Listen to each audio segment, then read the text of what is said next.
मधुबन के बाबा,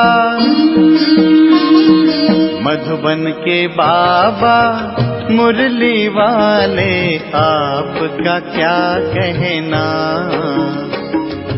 आपका क्या कहना। ओम शांति।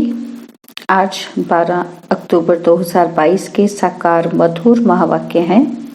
आज मीठे मीठे बाबा दादा बोले, मीठे बच्चे, तुम्हें रूहानी कमाई में बहुत बहुत ध्यान देना है। सिर पर विकर्मों का बोझा बहुत है, इसलिए समय वेस्ट नहीं करना है।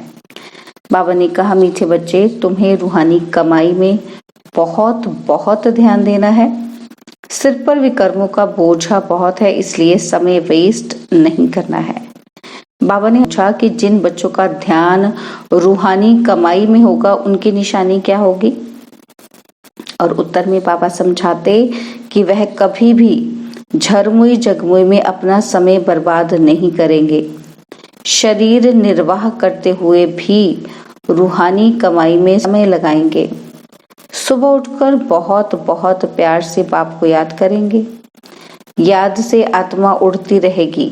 और सेकंड पॉइंट क्या है, निशानी क्या है कि वह बाप समान रहम दिल बन अपने ऊपर और सर्व के ऊपर रहम करेंगे, सबको बाप का परिचय देंगे। मुरली का गीत है कि तुम ही हो माता पिता, तुम ही हो बंधु सखा, तुम ही हो। ओम शांति। बच्चों ने गीत में माता पिता की महिमा सुनी। जैसे कोई घर में बच्चे रहते हैं तो माता पिता दादा होता है ना, तो दादे से वर्षा मिलता है बाप द्वारा, क्योंकि दादे की मलकियत बड़ों की मलकियत होती है। तो यह भी सबसे बड़ा है, दुनिया वालों को पता ही नहीं, बच्चों को पता है। तुम ही हो माता पिता, तो यह दादे के लिए शब्द हैं, तो उनका परिचय देना पड़े, चाहे सम्मुख हो, चाहे चित्रों द्वारा, चाहे प्रोजेक्टर द्वारा। तो दादे का परिचय देना बहुत जरूरी है। जिस्मानी दादा साकार होता है। अब तुम्हारी बुद्धि में पहले कौन है? दादा। भल प्रोजेक्टर द्वारा समझाओ, वह भी नंबरवार चित्र दिखाना है। पहले परमपिता परमात्मा की समझानी देनी है। तो परमपिता परमात्मा से तुम्हारा क्या संबंध है, और फिर प्रजापिता ब्रह्मा से क्या संबंध है? तो पहले शिव का चित्र दिखाना चाहिए। फिर है लिखत, जो प्रदर्शनी पर समझाते हैं वह मैगजीन भी बनाते हैं, तो पहले परिचय देना है। गीता में लिखा हुआ है भगवानुवाच, तो पहले भगवान का परिचय देना चाहिए। तुम सबकी बुद्धि चली गई है ऊपर, सबसे ऊंचा है परमपिता परमात्मा निराकार शिव बाबा, फिर ब्रह्मा विष्णु शंकर, फिर यहाँ आओ तो जैसे घर में माता पिता और दादा बैठते हैं, वह है हद का और यह है बेहद का। चित्र सहित सारी लिखतें होनी चाहिए। फर्क भी बताना चाहिए कि अनेक मनुष्य हठयोग सिखाते आए हैं और एक परमात्मा राजयोग सिखाते हैं, जिससे मुक्ति जीवन मुक्ति मिल रही है। यहाँ है ही एक निराकार परमपिता परमात्मा शिव भगवानुवाच की बात। तो जैसे लौकिक माँ बाप दादा बच्चों की बुद्धि में याद पड़ते हैं, हूबहू तुम्हारी बुद्धि में भी ऐसे है। यह सिर्फ पारलौकिक है और वह है लौकिक। तुमको निश्चय है कि यह है शिव बाबा हमारा बाप है, तो उनको याद करना चाहिए, परंतु बच्चे भूल जाते हैं, टाइम बहुत वेस्ट करते हैं। वेस्ट टाइम नहीं करना चाहिए, क्योंकि विकर्मों का बोझा सिर पर बहुत है। आत्मा में खाद पड़ गई है, तो लिखना चाहिए परमात्मा कौन है। परमात्मा के चित्र और श्री कृष्ण के चित्र पर घड़ी घड़ी समझाना चाहिए। स्वर्ग और नरक के गोले बड़े अच्छे मशहूर हैं। नरक के गोले पर लिख देना चाहिए कि यह है रावण राज्य, भ्रष्टाचारी दुनिया, और स्वर्ग के गोले पर लिखो कि यह है श्रेष्ठाचारी दुनिया। तो टाइम लिखना चाहिए कि स्वर्ग इतना समय, नरक इतना समय। देखो, चढ़ती कला उतरती कला का भी चित्र है, क्योंकि उतरती कला में 5000 वर्ष और चढ़ती कला 1 सेकंड में, तो ये जंप हो गया। यह मुख्य बात समझाने की है। फिर है विराट रूप, जिसमें ब्राह्मण चोटी ईश्वरीय संप्रदाय है। ब्रह्मा मुख द्वारा रचा हुआ तुम्हारा ब्राह्मण कुल मशहूर है, सर्वोत्तम है। तो सबको समझाने के लिए ये चित्र बहुत ज़रूरी है। वैरायटी धर्मों का झाड़ है, वह भी अच्छा है। बच्चों को सुदर्शन चक्रधारी बनना है तो चक्र का भी ज्ञान देना है कि चक्र कैसे फिरता है। ब्रह्मा सरस्वती का हीरो हीरोइन का पार्ट कैसे है, तो गोले का भी चित्र बड़ा होना चाहिए। बहुत 1-1.5 घंटा प्रोजेक्टर दिखाना चाहिए, क्योंकि मनुष्य इन बातों में थक जाते हैं। स्टोरी तो कोई नहीं, ये तो ज्ञान की बात है। तो पहले जब लिखे वह अंदर में आ सके, तो दिखाने के लिए टिकट रखना चाहिए। पैसे वाली टिकट नहीं, परंतु एंट्री पास हो। बड़े बड़े आदमियों को तो निमंत्रण दे बुलाना चाहिए, क्योंकि बड़ों बड़ों से ओपिनियन लिखाना है। झुंड के झुंड में कैसे लिखाएंगे और कैसे दिखाएंगे, क्योंकि समझाना भी है, इसलिए पहले पहले बड़े आदमियों को बुलाकर लिखाना है, फिर जनरल कर देना चाहिए। प्रदर्शनी में भी ऐसे, तो प्रोजेक्टर में भी ऐसे, मैगजीन में भी इन अच्छे अच्छे चित्रों को बनाकर साथ साथ समझाने लिखो, फिर किसी को प्रेजेंट दे देना चाहिए। हठ योग और राजयोग का कंट्रास्ट भी अच्छी तरह लिखना चाहिए।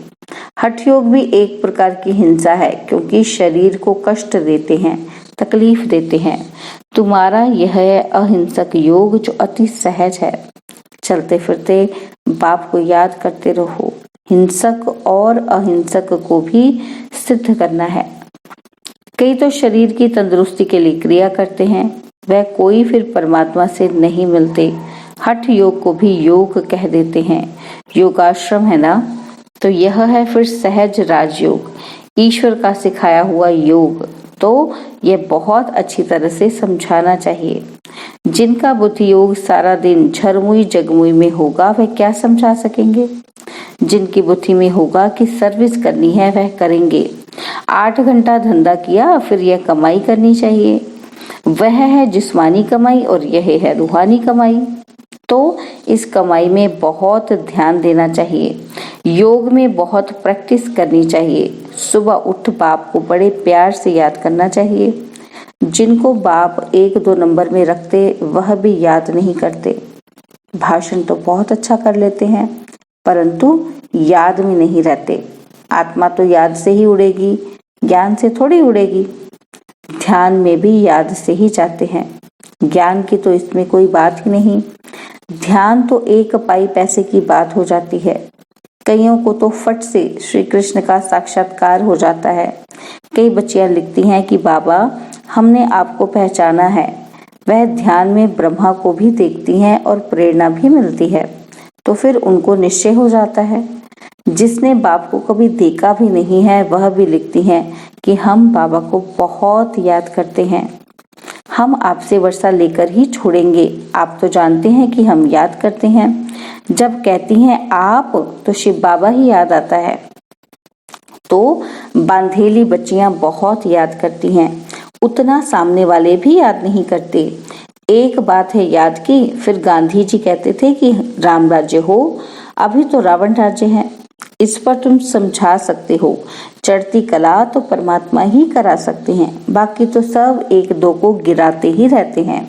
देवताएं भी गिरते जाते हैं, भल सुख में ही हैं, परंतु कला तो कम होती जाती है ना। जूं की तरह गिरते जाते हैं, क्योंकि ड्रामा भी जूं के मिसल चलता ही रहता है। तो चढ़ती कला एक के ही द्वारा होती है। समझाने के लिए प्रोजेक्टर बहुत अच्छा है, सेंटेंस भी बहुत बढ़ते जाएंगे। बाबा कहते हैं कि हर एक भाषा में स्लाइड्स बनाते जाओ, परंतु काम करने वाला कोई ऐसा है नहीं। बाबा युक्ति तो बता देते हैं, परंतु काम करने वाला चाहिए तो सर्विस बहुत बढ़ सकती है। बच्चों को भी अपने भाई बहनों पर बहुत रहम करना चाहिए। बाबा रहम दिल है ना। मेरा आना भी भारत में ही होता है और जगह आना मेरा नहीं होता। शिव जयंती भी भारत में मनाई जाती है, परंतु जानते नहीं हैं। समझो क्राइस्ट की जयंती मनाते हैं तो उनके कर्तव्य को जानते हैं, परंतु शिव का कर्तव्य नहीं जानते। वही पतित पावन है। भारत बड़े ते बड़ा तीर्थ है। गीता में श्री कृष्ण का नाम डालने से इतने बड़े तीर्थ भारत की महिमा गुम हो गई है।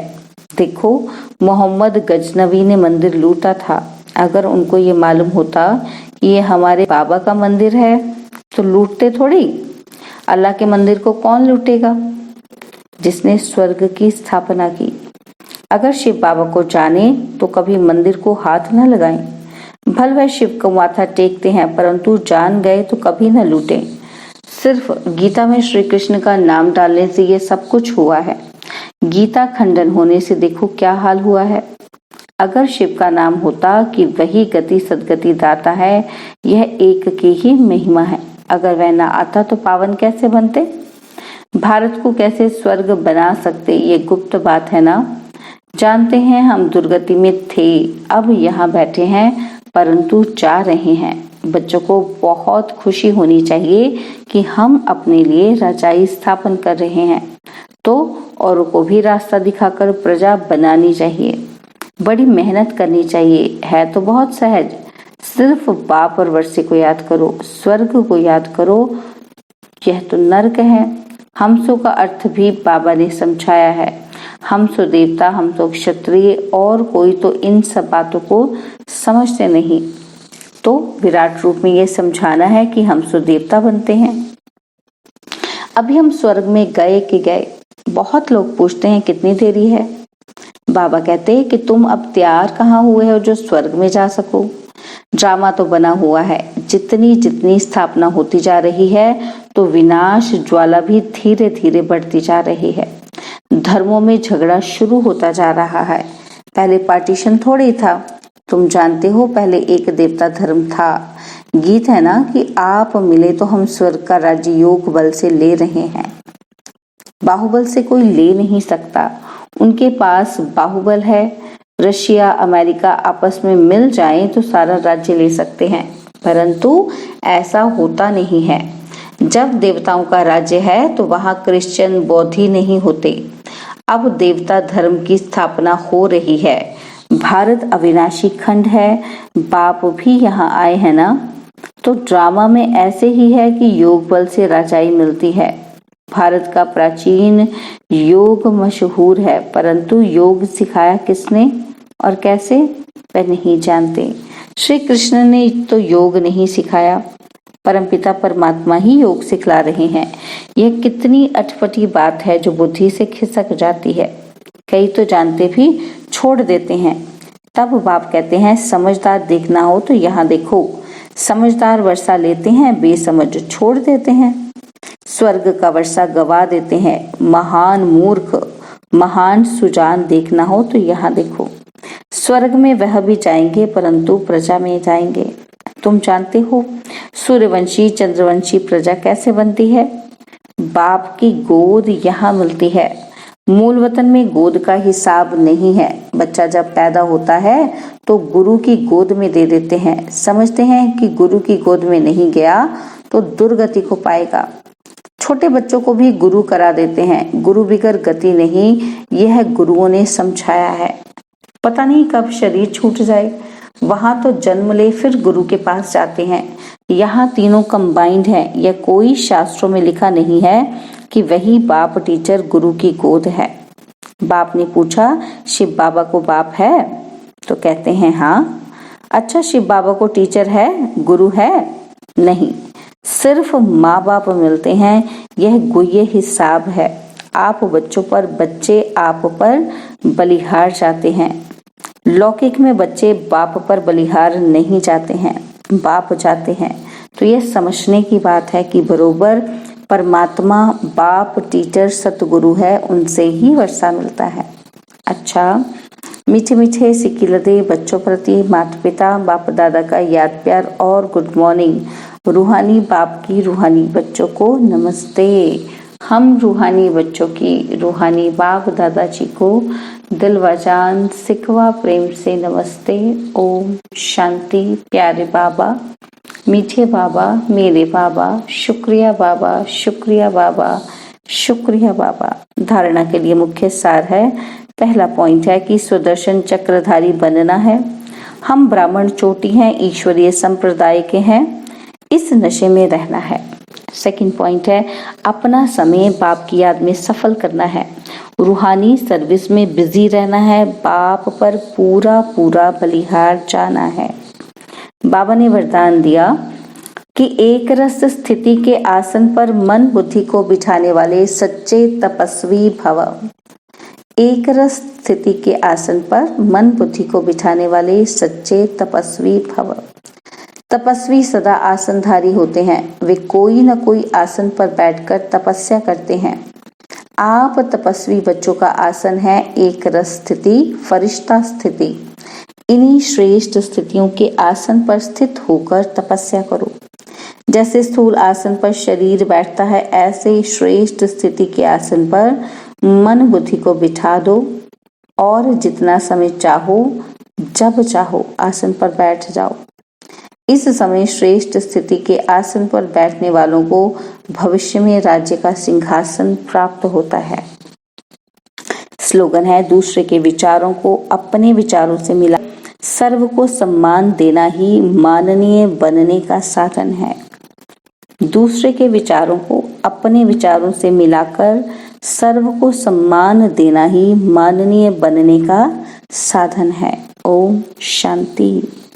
और अब यह एक बहुत अच्छी वीडियो भी जरूर देखें।